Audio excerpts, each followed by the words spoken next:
So Mark Carney is now the Prime Minister of Canada. And just like that, there's all these conservative bots out there spreading misinformation on the internet. I think we should clear a few things up. So one of the things that they say is that Mark Carney hasn't even been in Canada, doesn't even live in Canada. Let's back up and look at this. He was born in the Northwest Territories. His parents were teachers, so humble background.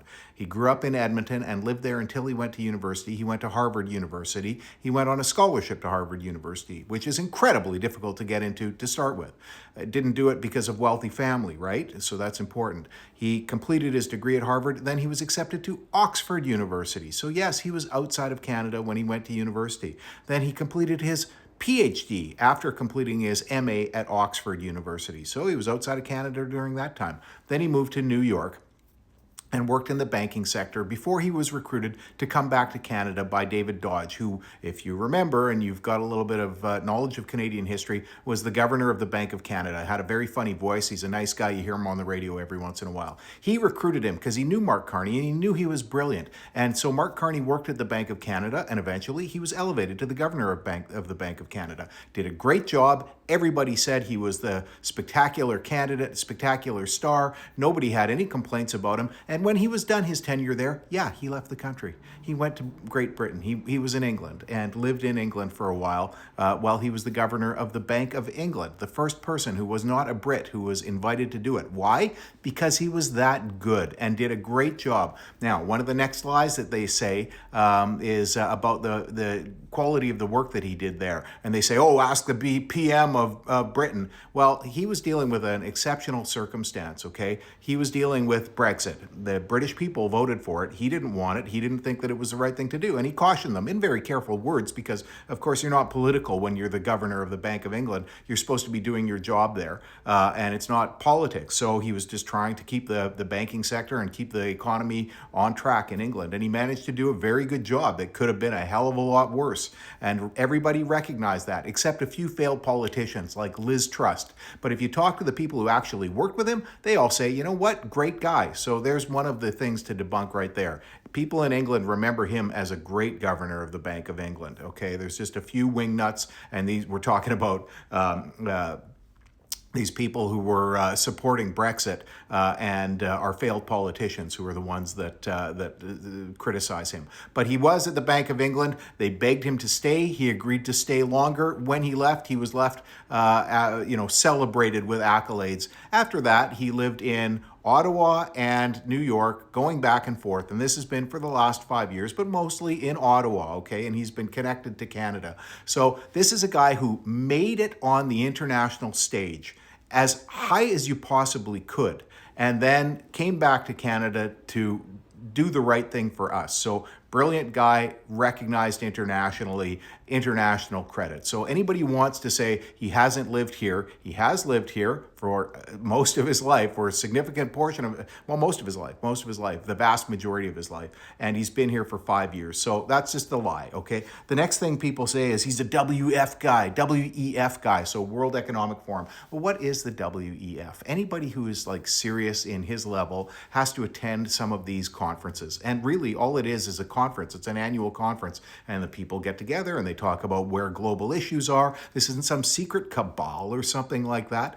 This is a circumstance where these are the people who are like world leaders, so economists and prime ministers and presidents and heads of major businesses that have to make decisions that are going to have international implications who get together there. And I'm sure there's lots of backroom deals and discussions and things like that. And these are conferences that can be credible or can be not credible. And maybe it's going to lose its credibility over the years if it's hijacked by one organization or another. But right now it is a group, and it has been for a long time, of people who get together and talk about where things are going, where we have to address certain issues to maintain economic stability, for the business community to be able to generate enough wealth for people in the world to be able to have reasonable lives, all right?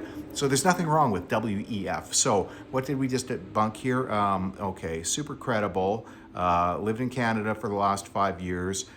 People in England still have great respect for him and still speak of him, especially his colleagues, as being a wonderful guy. And WEF is nothing. That's QAnon bullshit.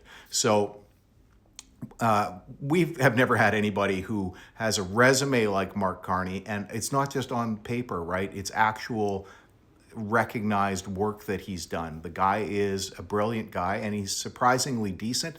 Everyone who knows him describes him as just the nice guy from Edmonton. And that's what he is. There's lots of people roughly my age like me who come from Edmonton who, want good things for the society and the community.